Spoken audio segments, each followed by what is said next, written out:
Assalamualaikum warahmatullahi wabarakatuh. Saya Rafa Nabila Syah, NPM 18111000291. Hari ini kita akan belajar mengenai pengertian dan prinsip-prinsip pengembangan bahan ajar. Dalam aktivitas pembelajaran, bahan ajar berperan sebagai medium yang menjadikan perantara proses penyampaian pengetahuan dan keterampilan dari narasumber kepada orang yang belajar. Bahan ajar pada dasarnya adalah sesuatu yang memuat informasi dan pengetahuan yang dapat dipelajari oleh penggunanya. Bahan ajar dapat berupa benda atau orang yang dapat digunakan untuk memfasilitasi berlangsungnya proses belajar.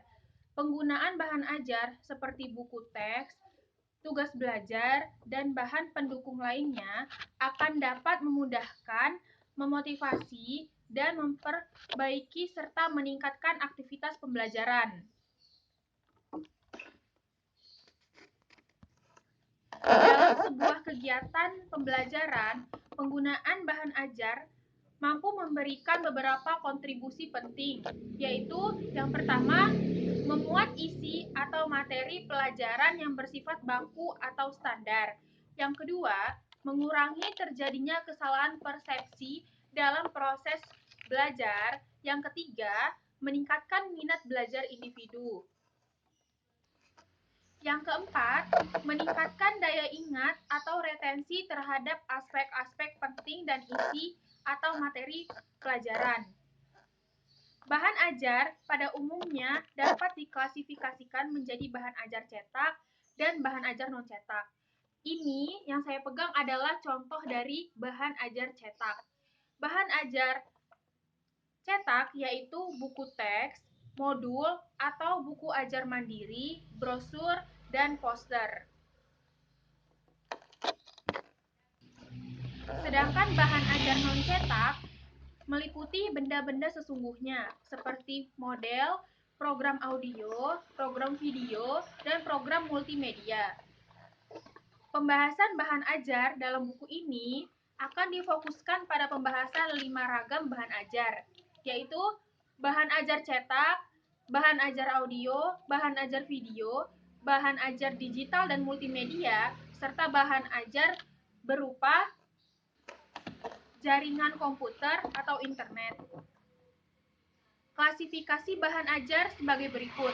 Yang pertama, bahan ajar cetak merupakan bahan ajar yang digunakan dalam aktivitas pembelajaran.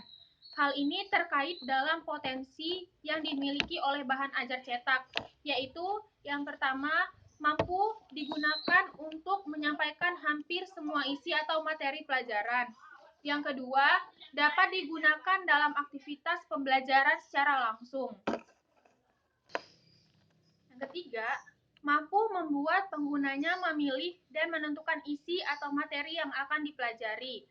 Yang kedua, bahan ajar audio lebih cocok digunakan dalam aktivitas pembelajaran yang bersifat spesifik, seperti pada mata pelajaran bahasa. Pembelajaran tentang pengucapan bahasa asing tentunya akan sulit jika hanya menggunakan penjelasan-penjelasan yang disampaikan secara tertulis.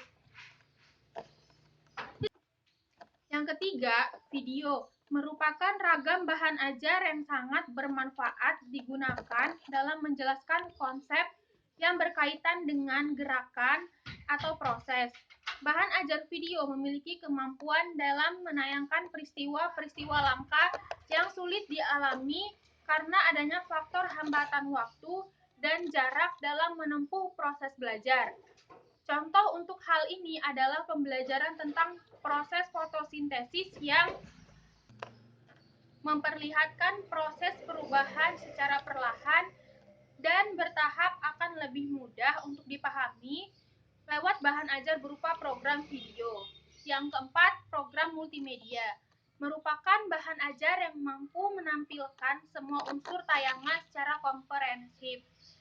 Program ini memiliki kemampuan untuk memperlihatkan kombinasi atau informasi dan pengetahuan dalam bentuk teks, audio, gambar, foto, video, dan animasi secara simultan.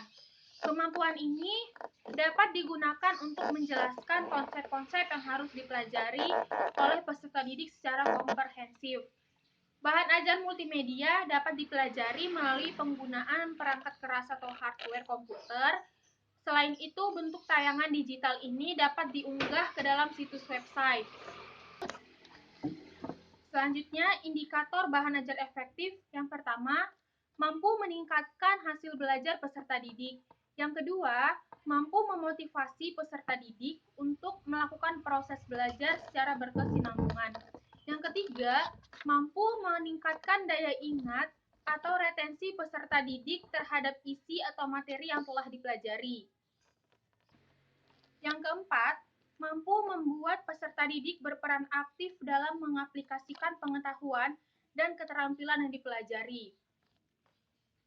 Sekian yang dapat saya sampaikan. Apabila ada salah kata, saya mohon maaf.